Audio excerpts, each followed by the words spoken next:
Bonjour à vous. Équipe C2.4, cas de comptabilité, niveau collégial. Je ferai la lecture des règlements, puis vous pourrez commencer votre présentation après la présentation des juges. Le temps commence dès que l'un de vous débute la présentation. La durée de la présentation doit se situer entre 15 et 20 minutes. Une pénalité d'1 point par 30 secondes manquante vous sera imposée. Le décompte du temps vous sera indiqué à l'aide de cartons lorsqu'il lui restera 10 minutes, comme ça, 5 minutes, 1 minute et 30 secondes. Le décompte des 10 dernières secondes sera effectué à l'aide de mes mains. La présentation sera alors terminée.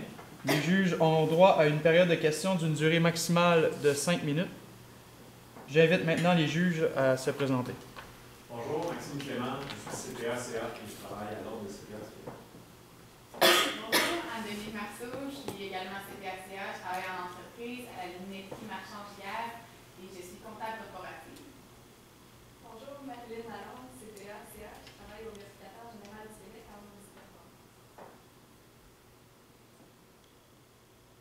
Bonjour tout le monde. Aujourd'hui, nous savons que la relève au sein de notre société, ce sont les jeunes, et c'est pourquoi aujourd'hui, je suis ici avec mes coéquipiers pour apporter nos solutions et nos analyses pour faire en sorte que votre firme continue de graduer au sein de l'Université Laval. Donc, sans plus tarder, je vous présente mes coéquipiers. On est ici à ma gauche, Xavier Campagna, à ma droite, Martin Bellil, ainsi que moi-même, Benjamin Carrier. Donc, le mandat que vous nous avez demandé aujourd'hui, c'est d'apporter la meilleure opportunité d'investissement pour le fonds Alpha. Aussi, nous allons nous fier avec les ratios que nous avons calculés, ainsi que les forces et les faiblesses des 3 entreprises que nous allons vous présenter, soit Couche-Tard, Rénovation Richelieu Incorporée, ainsi que de la banque. Donc, pour le plan de présentation, pour chacune des entreprises, nous allons faire une brève présentation, ainsi qu'un FFOI.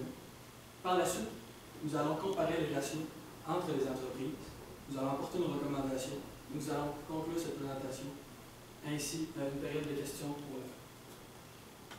Donc, pour ce qui est d'alimentation Couche-Tard, ça a été fondé en 1980.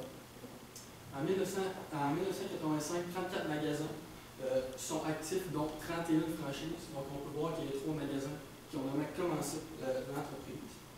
En 2000, on a eu une première percée aux États-Unis. On va plus en parler dans les fois. Couche-Tard a plus de 10 000 dépanneurs à station-service. C'est quand même assez élevé en Amérique du Nord. Aussi, l'entreprise génère plus de 34 milliards de chiffre d'affaires, ce qui est important. Donc, pour le FFOM, la force de Couche-Tard, c'est vraiment la consolidation. C'est ce qui fait en sorte qu'ils se sont développés, ils ont vraiment développé plusieurs stations de service, puis ils veulent aller chercher aussi une part de marché. C'est ce qui fait en sorte qu'ils continuent de grossir et qu'ils continuent à être une grande entreprise dans l'Amérique du Nord. Aussi, une faiblesse par contre qu'on a évoquée moi et mes coéquipiers, c'est qu'il y a quand même une faible présence aux États-Unis si on se fie au pourcentage avec le Canada. Donc on n'a vraiment pas beaucoup de stations-service aux États-Unis. Puis on pense qu'il y a quand même une opportunité qui pourrait s'ouvrir là-bas. Aussi, on a une vision à long terme. Donc, Couche-Tard mise beaucoup sur aller chercher les marchés, continuer à aller prendre l'expansion. On parle aussi d'acquisition de sites d'ESSO, aller prendre ESSO, prendre le marché, vraiment être l'entreprise quand on parle de station-service, c'est Couche-Tard. Une menace par contre que Couche-Tard a, c'est les normes environnementales. On sait que les gouvernements, c'est quand même changeant. Puis on sait qu'on ne peut pas vraiment avoir d'impact là-dessus, les normes environnementales, donc il faut rester vraiment à l'affût de tout. Pour Richelieu Incorporé, c'est le chef de file en Amérique du Nord. On parle d'une compagnie qui est beaucoup dans la construction et la rénovation. Elle a vu le jour en employant 2000 employés, ce qui est quand même assez élevé. 50% de ces employés-là sont actionnaires. Donc c'est vraiment important de savoir que les gens sont impliqués dans cette entreprise-là, puis on sait que ce n'est pas des actionnaires à l'externe, c'est vraiment à l'interne, ce qui est vraiment important parce que ces gens-là commencent le domaine, puis ça fait en sorte qu'on peut vraiment avoir un aspect de valeur au sein de cette entreprise-là. Dans le fond, Richelieu Incorporé, c'est aussi un importateur, un distributeur et un fabricant de quincaillerie, des produits complémentaires, comme j'ai mentionné, rénovation et construction. Donc, pour les FFOM de Richelieu Incorporé, 60% des produits offerts sont de marque maison, donc ils importent à 40% et ils l'offrent à 60%. Aussi, les ventes sont à faible coût parce qu'ils peuvent s'approvisionner beaucoup de marchandises, ce qui fait en sorte qu'ils sont capables de vendre un peu à un coût moins, ce qui fait qu'ils sont démarqués par rapport à la concurrence. Une faiblesse, par exemple, que Richelieu Incorporé a, c'est que le ratio d'endettement est trop faible. Donc, il y a de l'argent un peu qu'il manque à peut-être faire un emprunt pour pouvoir investir dans plusieurs choses. Donc, on croit qu'il y a un peu d'argent qui dort dans cette entreprise-là, ce qui fait en sorte qu'on pourrait aller chercher des opportunités. Aussi, la tendance en opportunité de Richelieu Incorporé, c'est que les produits d'ici, on sait que les gens de la région aiment vraiment avoir des produits qui viennent d'ici. Ils mettent beaucoup l'emphase sur pas aller chercher des produits qui viennent d'ailleurs, mais bien d'ici pour encourager. Ça fait en sorte qu'on a plus d'emplois et tout ça. Aussi, l'intérêt pour la rénovation, on sait que les gens aiment toujours avoir ça du beau, du neuf, donc il y a quand même une opportunité de ce côté-là. Par exemple, la grosse menace de cette entreprise-là qu'on n'a pas vraiment encore un impact là-dessus, c'est la crise économique, parce qu'on ne sait jamais si ça peut tomber comme monter, donc c'est vraiment une menace qui est à ce niveau-là. Donc, pour le reste de la présentation, je vais laisser la parole à vos petits Xavier Campbell. Merci de concernant Dollarama Incorporé, ça a été fondé en 1906 par le propriétaire. C'est une entreprise familiale. En 2009, ils ont fait l'introduction des produits de plus grande qualité. Ils voulaient viser plus loin. Dans le fond, avant, ils offraient des produits à $1, mais à cause de ça, ils offrent des produits à $2 ou $3 pour offrir une meilleure qualité aux personnes qui viennent acheter. Les personnes qui viennent acheter, des fois, ils ne veulent pas tout le temps nécessairement du plus basse qualité, ils veulent de moyenne qualité pour que ça dure plus long. C'est exactement ce que comme marché ils voulaient savoir. En 2015, ils ont ouvert un millième magasin, millième magasin, puis ils l'ont fait à travers le Québec. Ces 1000 magasins, c'est une très bonne croissance, puis ça montre que l'entreprise est toujours en train de grossir. Concernant la liste de FFOM, une de ses forces, c'est que c'est une entreprise familiale qui reste vraiment dans la famille. Il n'y a pas d'actionnaire externe, mis à part ceux qui sont inscrits à la bourse, ils vont l'avoir, mais principalement ceux qui contrôlent l'entreprise, c'est les propriétaires d'actions. Aussi, ils ont des bas prix qui constituent de leur force parce qu'ils vont vraiment offrir des choses, puis ces personnes peuvent acheter, c'est des affaires à $1, ce qui les immunise un peu contre la crise économique. Parce que les gens vont toujours vouloir se procurer des outils. Puis vu que c'est de la basse qualité, les gens vont se dire $1, j'en ai besoin, vraiment, ils vont aller chez Dollarama, ils vont être avantagés par cette crise économique. Aussi, une des faiblesses qui est un peu directement reliée à ça, c'est que c'est de la basse qualité. C'est que les gens, si on est en prospérité économique, des fois ils vont chercher quelque chose de meilleur, fait qu'ils vont peut-être pas penser à Dollarama. Puis le problème de Dollarama, c'est qu'ils sont exposés à l'inflation. L'inflation, ça fait monter les prix, sauf que Dollarama, leur but, c'est de maintenir des objets à $1, $2, sauf que l'inflation les force à monter ces prix-là.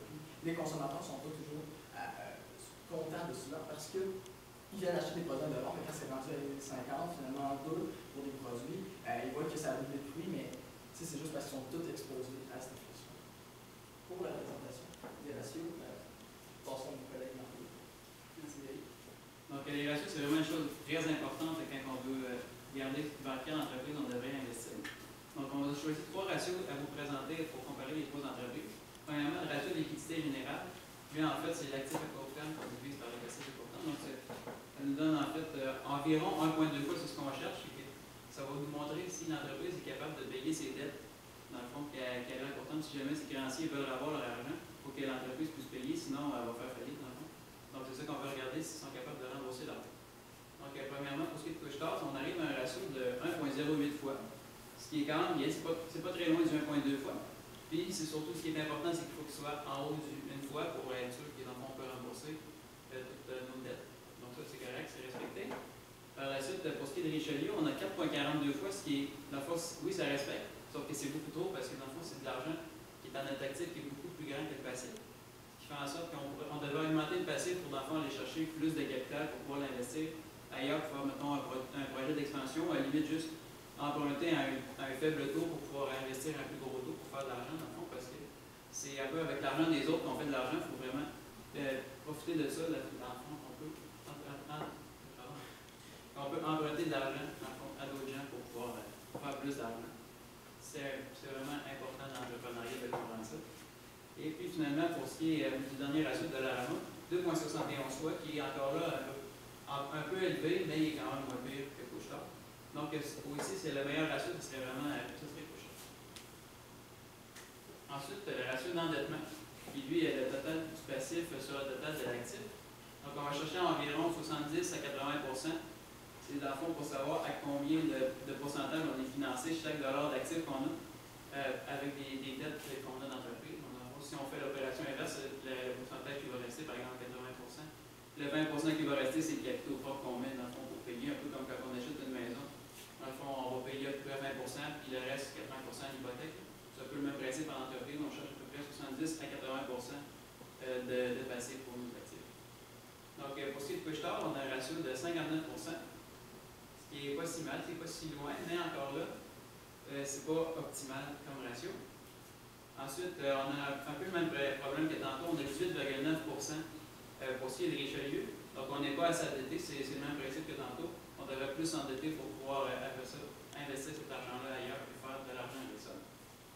Et puis 74,3 % qui est justement en plein dans notre fourchette idéale de prix. Donc, ici, on voit bien que c'est Dollarama qui a le meilleur ratio dans le temps. Par la suite, on a gardé notre ratio préféré, dans le fond, pour les investisseurs, on l'a gardé comme dessert, parce que c'est vraiment lui qu'on regarde le plus. C'est le ratio du rendement sur le capital investi. Donc, c'est pour savoir comment on va recevoir des bénéfices nets pour chaque dollar qu'on investit dans une entreprise. Donc, on recherche environ du minimum à 8 % parce que à la banque, c'est à peu près ça qu'on peut avoir si on place de l'argent à 8 %. Puis, c'est pas risqué d'investir dans le fond à 8 %. Donc, si on va investir dans une entreprise, on va essayer d'aller chercher plus que 8 % parce qu'il y a quand même un risque de perdre notre capital versus la banque, et là, on est sûr d'avoir 8 %. Donc, pour ce qui est de Couche-Tard, on a 11,3 %, qui est encore, c'est pas très élevé, mais c'est au-dessus du 8 % qu'on cherche. Par la suite, Richelieu, 16 %, qui est le double de notre minimum. Donc, pour nous, c'est le plus intéressant parce que quand on arrive à Dollarama, on se rend compte à 83,6 %, on pourrait dire à première vue, dans le fond, que c'est le meilleur ratio, que c'est vraiment intéressant de dire pour chaque dollar que j'investis, je reçois 83,6 sous de bénéfices nets, en fait. Sauf que, justement, quand on a approfondi un peu nos recherches, on s'est rendu compte que oui, le chiffre est beau, mais dans le fond, c'est pas très réaliste. Dans le fond, c'est qu'on a regardé en chaque année, donc les trois années financières qu'on avait, donc 2014, 2015, 2016. Puis on s'est rendu compte qu'il a vraiment augmenté beaucoup à chaque année. Donc, la première année, en 2014, on avait 29,5 %. Ensuite, en 2015, 41,7 % pour en arriver à notre 83,6 %. Donc, on peut voir que, dans le fond, ce qu'on a vu dans les états financiers, c'est qu'il y avait toujours une diminution du bénéfice net non réparti. En fait, puis même la dernière année, on arrivait à une perte nette non répartie, dans le fond. Ce qui fait en sorte que oui, on a l'impression qu'on devrait investir dans cette entreprise-là, mais c'est quand même une perte nette pour ce qui est des actionnaires, donc c'est peut-être pas à conseiller. C'est pourquoi, dans le fond, le meilleur ratio qu'on a trouvé, c'était celui de Richelieu à 16 %. Donc, c'est ça. En fait, pour ce qui est de Dollarama, encore, je vais poursuivre un petit peu. C'est qu'aussi, on a remarqué que c'est en une année, la valeur de l'action va augmenter de 60 $ à 90 $ en une année. Donc, c'est un peu en finance, on va regarder des sommets puis plus des creux de vague, en fait. Puis on cherche à investir au plus bas pour après ça augmenter au maximum possible pour vendre à son maximum. Donc là, si on pense qu'en un an, ça a augmenté de 60 à 90, on pourrait penser que ça a peut-être atteint un maximum puis que ça va finir par descendre. Donc, c'est pas vraiment le meilleur temps pour investir dans une entreprise parce que ce qu'on pense, en fait, c'est qu'on va surpayer les actions puis que peut-être que ça va descendre, puis sinon, ça ne vaudra peut-être pas autant qu'on pourrait penser. À 60 $, ça aurait peut-être été bien d'investir, mais à 90, c'est plus vraiment le temps d'investir dans le dollar. Donc, je vais maintenant céder la parole. Pour notre recommandation, on avait vraiment penché à Couche-Tard parce qu'on prévoyait faire un placement à long terme.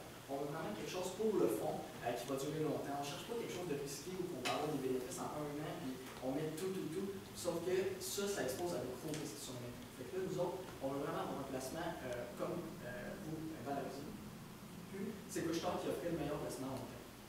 Ce que ça permettait, c'est qu'en mettant de Couche-Tard, eux autres, ils veulent s'expansionner, mais ils vont y aller lentement. Ils vont prendre toutes les ressources, ils vont les mettre, ils vont s'assurer d'avoir une entreprise solide, puis d'avoir, comme une maison, d'avoir des fondations solides pour permettre de s'expanser. Après ça, ils vont aller aux États-Unis, ils vont aller au Mexique, mais ça permet de stabiliser leur marché. Parce que Dollarama, peut-être en y allant très explorateur, exponentielle s'expose parce que dans quelques années, il va y avoir des problèmes de structure interne. Tandis que Couche-Tard s'arrange pour vraiment réguler ça, être solide, puis après ça, il y a une croissance fixe. Pour nous, c'est un risque moins. On peut parler de Richelieu, par exemple. Pour Richelieu, le problème, pourquoi on ne l'a pas choisi, c'est qu'il était exposé au risque d'une crise économique. Une crise économique, les personnes vont tout de suite couper dans l'innovation. Pour eux autres, c'est pas nécessaire, bon, peut-être une petite nécessité sur les photos, mais notre marché n'hésite pas là-dessus. Tandis que pour faire la peinture dans leur cuisine, pour faire leur maison, ils ne vont vraiment pas aller vers ça. Ce qui nous expose si on prend des choses. Pour ce qui est de la conclusion, on a fait une courte présentation des entreprises, puis on a vraiment déterminé qui était la meilleure. On a utilisé des ratios pour vraiment améliorer, pour nous démontrer notre point à propos de ça, puis démontrer que oui, c'était beau avoir de l'orama avec un très haut pourcentage, mais c'est vraiment un risque parce qu'une croissance exponentielle, ça va nécessairement dire que l'offre et la demande, la nouvelle, ça va nécessairement redescendre comme que Martin a aussi mentionné. C'est nécessairement besoin, puis ça explose le microphone. C'est vraiment ce qu'on cherche. Fait que là, comme recommandation, nous autres, on voulait vraiment aller vers Couche-Tard parce que c'est quelque chose, on sait qu'on investit du capital, c'est pour des humains, c'est pour l'avenir de la société. C'est vraiment ce qu'on va fixer, puis qu'on va penser à